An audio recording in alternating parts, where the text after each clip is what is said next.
This is Dr. Charles Parker, and you're listening to Core Brain Journal.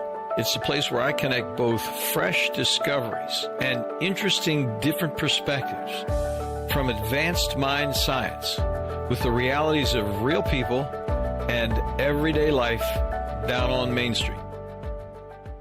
Well, welcome aboard, folks. Dr. Charles Parker here one more time. And one of the things I really absolutely love about being a host for Core Brain Journal is not the hosting thing, it's the learning thing that I get a chance to experience with you guys out there. You know, we're in 110 countries now, so we know we have a lot of listeners out there. And today we're going to hear some very interesting nuances on personal development from an individual who really has figured out a spiritual transformational process. And as soon as I say that, somebody's like, oh my, I'm going to yawn now.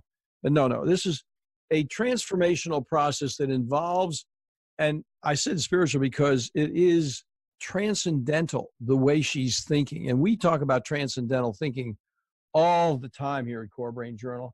And so Rebecca Whitman is going to join us, and she is the author of, I got to get this book out, How to Make a Six-Figure Income Working Just Part-Time. That sounds like an entrepreneurial title.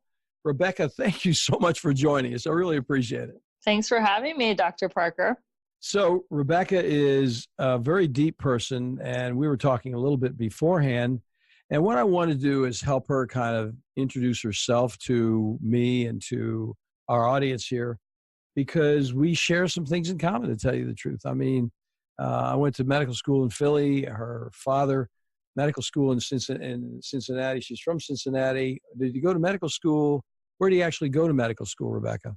Well, he actually taught psychiatry at the medical school at the University of Cincinnati, where he was the chairman of the Department of Psychiatry. But he attended medical school at Indiana University in Bloomington, Indiana. Indiana University, yeah. So, and Rebecca's coming to us from beautiful downtown Princeton, New Jersey. I'm actually in Los Angeles right now. Oh, you are? Okay. I reside in Los Angeles. Yeah. Oh. I went to Princeton University. You went to Princeton. I don't know how I got all mixed up thinking you were There's at a Princeton. lot. We went through a lot of information before the podcast. Oh, that's great. It's fantastic. Well, so you're out in LA. So, I hope the rain doesnst wash your mudslides away out there. It's just unbelievable. I know. We need rain out here. Yeah, I know. My son lives out there in Topanga. So nice. Where do you live in LA? I live in Venice, near the beach. I know where you are, yeah. All right, so let's go. We've done a little bonding. Now let's talk about Rebecca. Rebecca, you've had an interesting history, and that history has built a bit of a fire under you where you then thought, hey, I've got some things that I can share with the public. And that's how the book came up with the six-figure income. Let's talk about who you are as a person and what are some of the things that came up from a family relationship situation which caused you to feel like you want to write this book.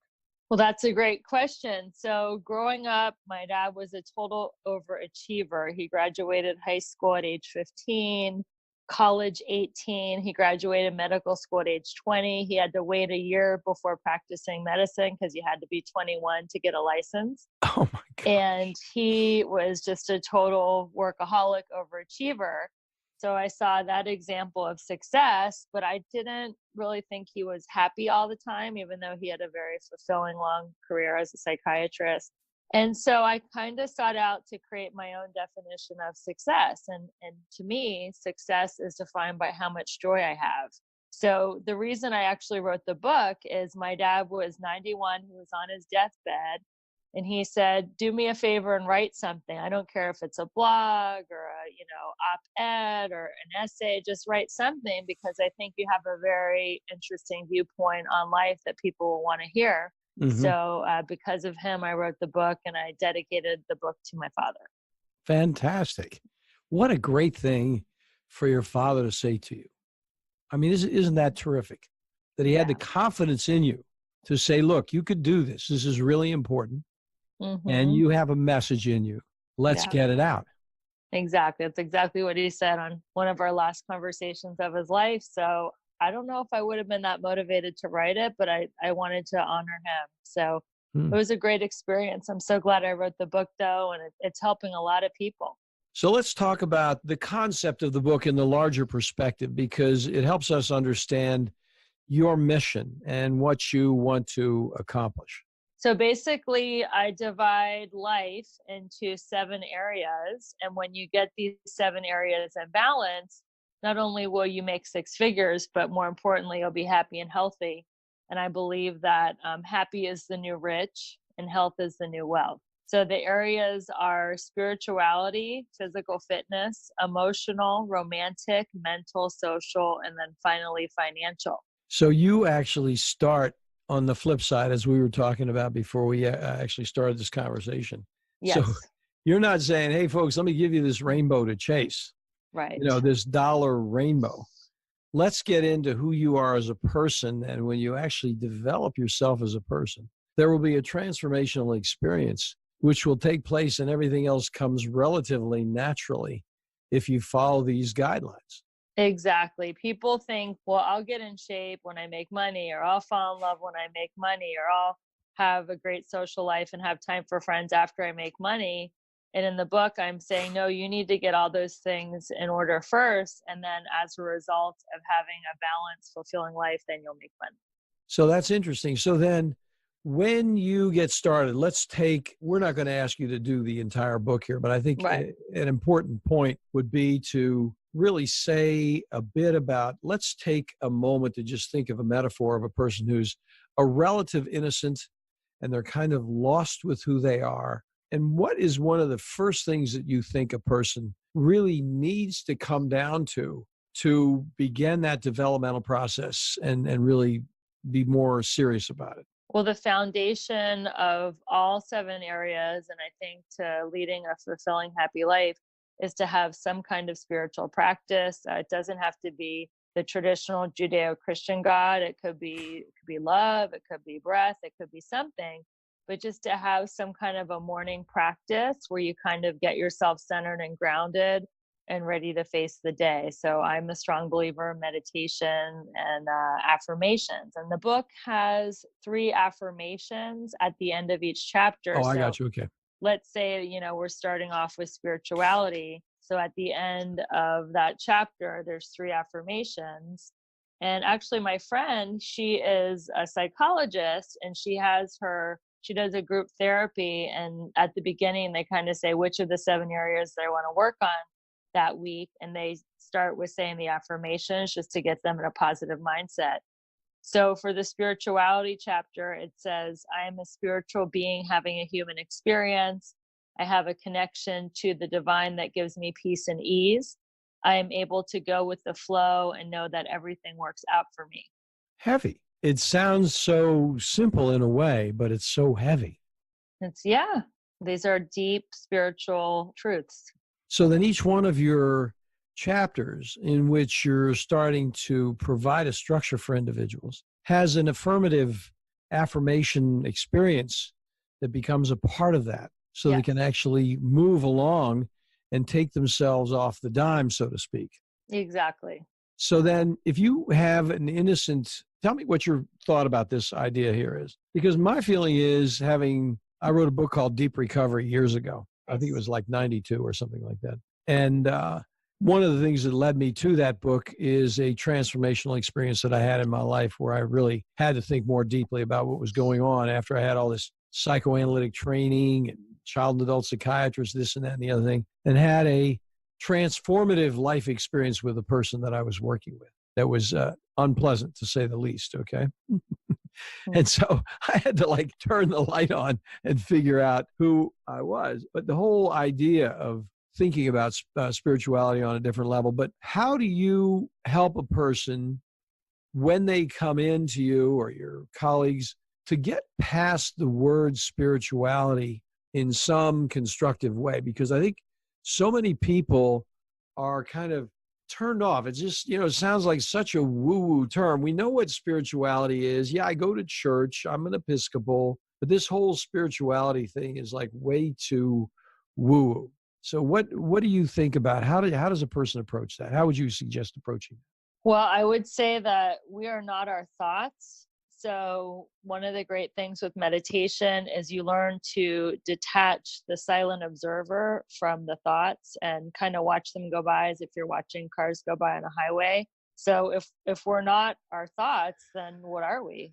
We have to be connected to something bigger and greater than just our mind, which is just regurgitating thoughts and beliefs over and over and over again. And I would say that's how I would talk about spirituality. Or Carl Jung says, the collective unconscious. We're all connected to something bigger than ourselves. So that's interesting. So then in that particular, example right there, actually I had three things come to my mind at the same time because it's so interesting. I was going to ask you about meditation before I just want to get this off my chest.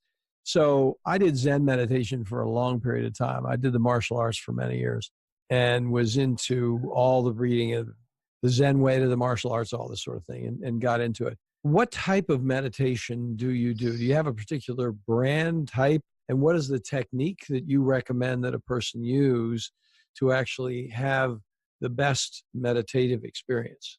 I mean, I do different types, but I think the easiest for beginners in meditation is just to download an app. And they have a lot of meditation apps, but one that I particularly love is called Insight Timer. And depending on what you're working on, they have different meditations, whether it's self-confidence, motivation, relaxation, sleep, and you can literally just pick one depending on how much time you have. They have them anywhere from 1 minute to an hour. And you just sit there and you listen, and you naturally kind of turn your own mind off and you just listen to somebody else's either guided imagery or mantras. I think that is just such a great, easy way to get into meditation. I've also done transcendental meditation where I was given a secret mantra. So I can't tell you, Dr. Parker, because I was sworn to secrecy. Yeah. So that's a good one. And then there's also inhale love, exhale fear, inhale all is well, exhale I have everything I need, just kind of saying positive, calming thoughts to yourself. And your meditative practice is do you do a half an hour? Do you do 15 minutes? What's your own personal practice? What do you think works best for you? I try to meditate. Usually the mornings are a little bit hectic. So 5 minutes in the morning and maybe in the afternoon, I try to take a 10 to 15-minute meditation break. So I don't have an exhaustive meditation practice, but it's just something where I can just settle into my body for a few minutes and just tap in to something bigger than my own thoughts. I got you. So then the issue is, do you use guided imagery per se, where you put a objective out there and think about managing that objective through guided imagery?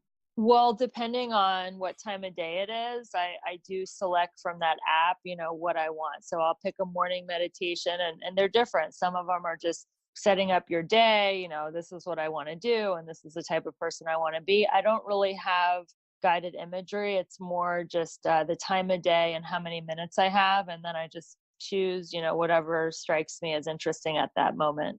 Well, that's great. That's fantastic. So now, do you work with people virtually to do this? Do you have a situation where people can then subscribe to something you're doing? Or is this mainly just focusing on your book as the tool to move forward? I do seminars. I do private coaching. I have a website, RebeccaElizabethWhitman.com. My email address is the same, RebeccaElizabethWhitman@gmail.com. And I am available for coaching as well as I do have seminars. And there's a lot of great information on my website. Well, that's good. I'm glad you told me that because I'll put it in the show notes. Thank you. Yeah, that'd be great. People hooked up with you to get it done. Yeah. So then the next question is there are several different questions that come up that are more practical. And that is it really possible if somebody starts thinking about six figures, which is a big number, is it possible to make six-figure income working only part-time? How can a person do that? Well, I know it's possible because I've been doing it for the last 12 years. And I do it because I'm in an all-commission sales position. So obviously, if you're getting paid for hours and you're working 40 hours a week, 9 to 5, you're not going to be able to make six figures working part-time because your money is limited by your time. So there's a cap on your income. But if you can find something on the side, I like to call it your side hustle, something more entrepreneurial, you can make six figures working part-time. Because you can structure the time so that you could actually live in that other reality. Yeah, it's about time management. And in the book, I talk about your play days and your focus days, and it's about structuring your time. So if you do work 40 hours a week and you say, I'm going to give 3 hours in the evening twice a week to creating an outside opportunity, and people are always like, well, I don't know what to do. And I always say, well, ask yourself a couple questions. What do you like to do? What are you good at? And what makes you mad? And those questions kind of get you into a mental framework that, oh, I might be able to focus my time on this. So what makes you mad is a surprise for me, because I wouldn't necessarily be drawn to that. How did that one fit in, if you don't mind? Well, maybe you're mad that they do animal testing, or maybe you're mad about our current political situation. So you can put your energy, that would kind of point to what you're passionate about. So you could point your energy in that direction. Yeah, to actually overcome it. Yeah. Yeah. So you're not just stewing about it at home and resentment. You're actually taking some positive action to make a change. So then the issue is that whole spirituality thing. What does that have to do with becoming an entrepreneur? This is a big question. This right here is probably the biggest question, but I think it's germane because people are saying, well, your book is about six figures. You're talking about meditation. You're talking about spirituality. How does all of that hook up? How does spirituality hook up with actually some financial security down the road? Well, your life is kind of like a car or a Ferrari. And if you are running on fumes, you might even get six figures or more, but you won't be fueled. How many wealthy people do we know that commit suicide? Wealthy, famous movie stars and different people that are in the media that were like, wow, they had everything. They had fame, they had fortune, but then they kill themselves.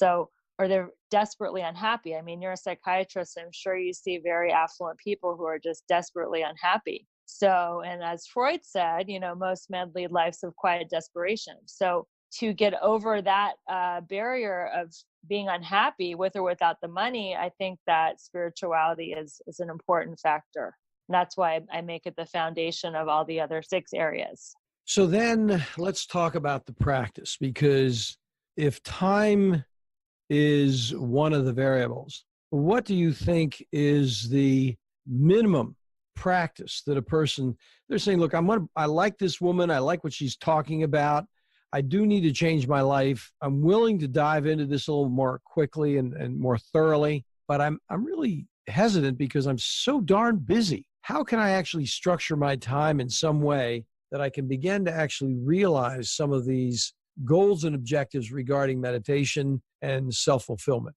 Well, it's about prioritizing your time and getting rid of people, places, and situations and activities that don't enhance your life, and to be very selective with how you spend your time. We're so selective with the different iPhone, model, or the food we eat, or the clothes we wear, but we're not selective with who we socialize with and how we spend our time. So it's just being very selective, and it's just creating a schedule and then sticking to it. So there's a lot of self-discipline involved when you don't have a lot of time, and to stay away from what I call the energy vampires that are draining your energy. So you don't have a lot of energy to devote to your entrepreneurial part-time opportunity.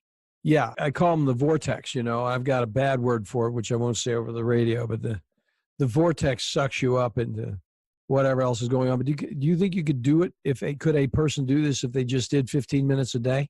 Yeah, absolutely. And also in the book, Think and Grow Rich by Napoleon Hill, which was the first self-help book, written in the 1920s, it's about other people's efforts, other people's money, and other people's ideas. To get wealthy, you have to employ those 3 things. So if you only have 15 minutes, but you have an opportunity where you're delegating time and energy, then absolutely. I like the idea of delegating time and energy. Yeah. You hire people that have time to do it. There's so many calling centers that people are using, and virtual assistants that are like in the Philippines and India. And these people have time, and they're just delegating this type of stuff overseas. Yeah, that was the Tim Ferriss made some significant money on that. Yeah, he's a great guy. Yeah. I've been told I'm the female counterpart to his more male version of Well, that's how a to great delegate your compliment. time. That's a great compliment. He's cooking, Oh yeah. so do you have a podcast? I don't have a podcast, but on my website there are many links to podcasts and radio shows that I've been on. Oh, that's great. That's great. Yeah. I was just thinking because you do have a message, and I was thinking about because Tim does have a good podcast. He does. So That's a then good the idea. question, who would be the person that would most benefit from your book? If you were saying, okay, here's a person that just has to get the book right now. This is a big deal. I would say the people that are burnt out, they're frustrated, they've lost their joy of life, they feel like they're in a dead end relationship or a dead end job, and they're kind of feeling like resigned and that there's no alternative and that this is just their life. And they just have to work 9 to 5 until they're 65 and get a gold watch and a pension plan. And that's just how it's done. I would say this book is for them. So what you just said, I'm going to freely translate what you said, which is a point that has oftentimes come up to me in my own life and working with others. Pain brings change. And when you recognize the pain that you're actually in and you see what the encumbrances are that through one way or another you've created for yourself by not actually setting the limits that you were just talking about a moment ago, and that these things have like sucked you up so that you're in a morass that you can't extricate yourself from. That pain is a big motivator. That's the kind of person that's going to jump on this book right off the bat, is what you're saying. Because pain, you're looking for a way out. You need to open that door. You got to figure out how to get out of the barn. Yeah, I mean, one of my favorite spiritual teachers, Michael Beckwith, he says that people are either pushed by pain or pulled by a vision if they want to change. So most people, I would say, are pushed by pain. Yeah, I think that's true. You have to be quite creative to catch the vision. Yeah. And a lot of times the vision comes from pain because you're just looking for a way out. And like, I got to go. I'm going to go. So what do you do in terms of with your book? You're doing the podcast with us. Do you do out there in LA? Do you have an opportunity to do presentations with your book? Do you go in bookstores, do signings, that sort of thing? What actually happens for a busy author? Yeah, well, the book just came out in June, so it's been out for about 6 months. So I've done book signings, I've done seminars. I'm going to be doing a seminar in New York City the weekend of March 22nd at the New Life Expo. Oh, that'd be fun. Yeah, it'll be fun. So I just, wherever, I'm totally open to public speaking on a corporate or individual level. And like you said, I have a message, and the message is that you can be actually happy and make money at the same time. And the two are not, a lot of people think, well, if I'm making all this money, then I'm working 80 hours a week and I'm unhappy. Or you can actually have balance in your life. And I really think that people need that message right now because a lot of people don't experience balance. That is so true. Now, listen, this is not to put you on the spot here when I'm going to ask you a question, because I know you know the answer. I don't even know you, but I know you know the answer. So I know I'm not really putting you on the spot, but I do think that it's important for us to deal with the negatives from the point of view. A person could say, that's very interesting. It's very helpful. Rebecca, I would like to do that, but I'm worried and I don't know what's going to happen down the way. Let's take a moment, if we could here, to look at the most frequent way that the person falls off the path from your perspective and your experience. So if a person gets started, what draws them off more frequently than anything else? That's a great question. I think it would be other people's opinions, or what I call the dream stealers. They're telling the people around the water cooler at work, oh my God, I read this book and I have this idea and I know I can make a 6-figure income working part-time. And people will say, oh, come on, that's a get rich quick thing. That's like, network marketing or no money down real estate. That's not going to work for you. And I think that people, when they see someone else get hopeful or excited about an idea or a concept or a business, their natural inclination is to tear them down. I think that's very, very wise comment, to tell you the truth. I think that's something that does happen all the time, and it could be family. It could be people who Yeah. love you because they don't have that vision. And so what happens is they want to be protective in some way. So they're trying to disabuse you of what they think is a lost cause. And They either want to be protective, or it's a mirror, which is reflecting to them their own loss of hope and their own negative mindset. So if someone comes around and they're all happy and shiny and bright eyed and bushy tailed, and the other person's depressed, they're going to be more aware of their own depression. And that's why people are like, oh, I liked you better when you were depressed, because yeah, it's like, misery loves company. isn't that true? That is so completely true. Well, let's take those. So that's a little bit on the negative side. I think that's a very accurate point. Let's take another few moments to talk about some of the most transformational experiences, one or two of the transformational experiences that you've seen in your work with people, either since you've written the book, before you're writing the book, in your own experience when you're meditating and you're in consultation with some of these individuals who have helped you along your path. What have been some of the, like, this was really interesting how this happened? Okay, well, I have a very dear friend, and she was in a marriage, a newer marriage, and she was having conflict with her husband because he felt like she was spending too much money and she wasn't putting in her fair share of work. And it Yeah. started to affect their marriage. So she said, you know what? I'm going to take your advice, Rebecca, and I'm going to start my own financial planning business. And like you said, in the beginning of our conversation, I'm not sure if we were recording, but all good entrepreneurs want to make a difference. And she sincerely wanted to go out and make a difference in people's life and help them plan for their retirement and their future. And she's been doing it now for a couple of years. And no, this isn't a get rich quick thing. She hasn't made six figures yet, but she will be on track to make six figures in the next few years. And it's saved her marriage because her husband's no longer feeling resentful. And now she's more excited about life because she's going out and she's helping people plan their financial future. So that's a really big example. That is a big one. And that would be so encouraging to see it start to happen for yourself. And it is, she's starting to make $4,000 a month, and just to take a business from zero to $4,000 a month and know that she is on track to make six figures it's super exciting and motivating to her. And now, regardless of what happens with the marriage, of course, we want the marriage to succeed. She is feeling more self-esteem because she's financially self-sufficient. So true. So true. I always thought that you had to, like, even as a salesperson, be that pushy salesperson and kind of like push your weight around and even be somewhat of a bully, trying to make people make a decision and you got to do this, and just to be pushy. And what I've learned through my studies is you can actually be more still and just let people come to you, whether it's in a sales scenario, socially, romantically, that you can attract and get results through magnetizing more than actually pushing your weight around and being like kind of a bully. Yeah. I think and I can see in your personality and speaking with you that would be a very easy objective for you to achieve because that's who you are. You have a certain magnetic quality when you're talking about and a quiet calm.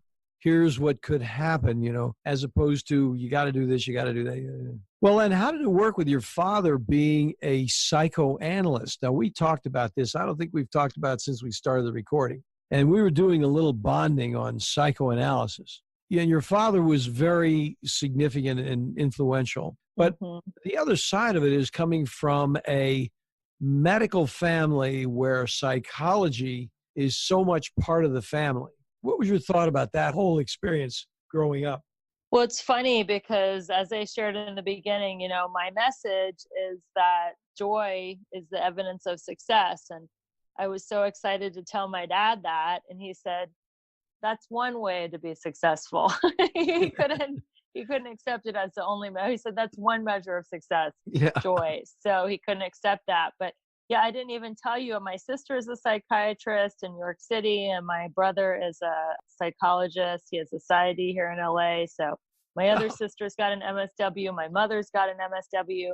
So literally everyone in my family is either a doctor or a lawyer or married to one.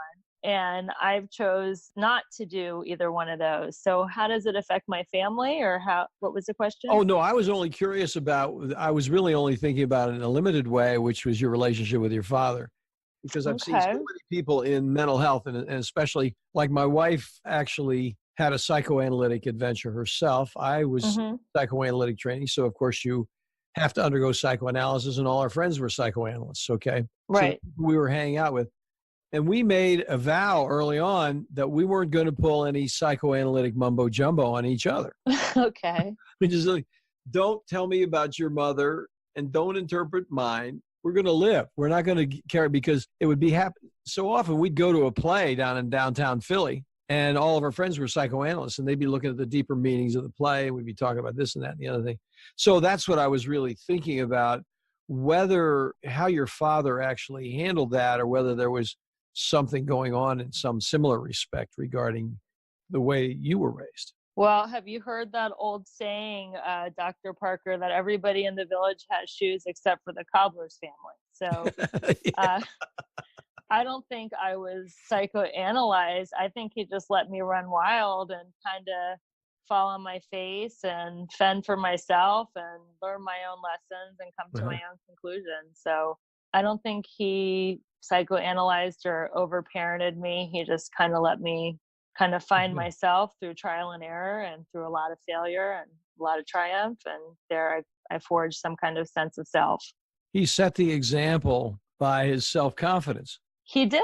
I actually noticed how confident he was and how charismatic he was. And I liked that he made quick decisions. And I took it all in by observation, but he didn't force any of his opinions as far as other than be a doctor or lawyer on me. That was the only one. But everything else, as far as, how to just think and process the world and how to achieve, I came to either through watching him or, like I said, through trial and error. And I think that's a great way that people grow up. And I think it can go into your 20s or 30s. It's like self by trial and error. It's like, oh, well, that type of relationship doesn't work. So maybe I'll try a different style. And, that type of job didn't feel good. So maybe I need a different, you just got to find your way. Yeah, that's so true. That's so true. What was your experience like up in Princeton in that regard?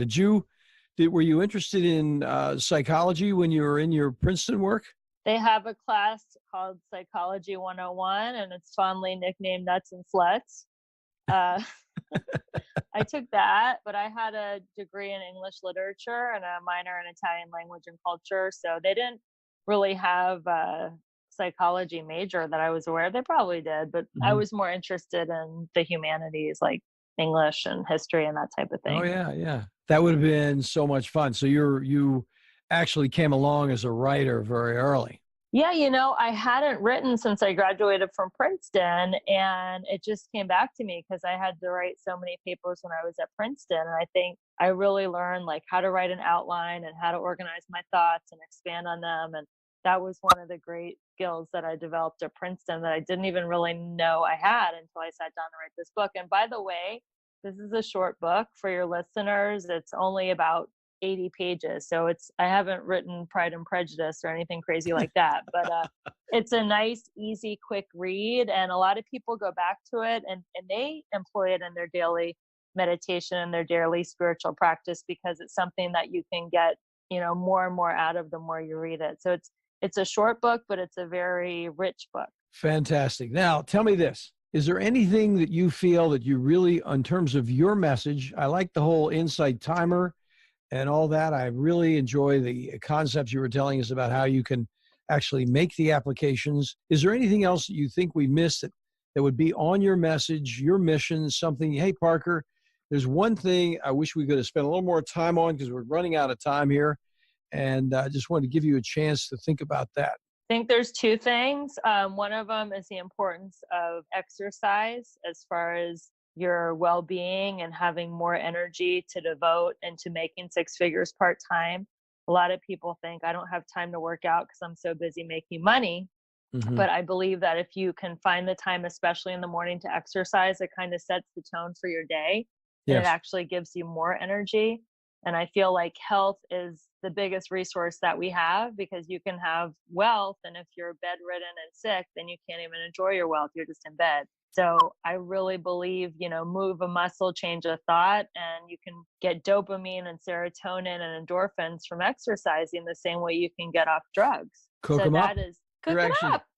make it Change happen. your brain chemistry through Yeah. exercising. And then the other thing is just you are who you hang around. So we kind of touched on it, but if you're in a toxic relationship romantically, or if you have a toxic best friend and they're always complaining and criticizing and bringing you down, life is a marathon. And if you have someone that's, throwing bananas on you and telling you look fat in your running shorts and telling you you're never going to finish the marathon, it's going to be impossible to win. So just to be really selective with who you spend your time with. Isn't that so profound? I mean, when you think about it, I mean, just those couple of simple things. If a person just said, okay, I'm going to exercise and I'm going to start thinking while I exercise, and I'm going to clean up toxic environment, emotionally disruptive, challenging environmental stresses that are just going to suck the life out of me. Yeah, I mean, those are very, very useful, easy, let's get started kinds of thing. Here we are in the new year. It's a great time to have a little bit of a New Year's resolution, if you will, with let's take it on down the road. Sounds great. Exactly. Well, listen, I appreciate you taking the time. We've had a nice little conversation here. I hope that this conversation is helpful for you and your mission. It's certainly a reasonable mission.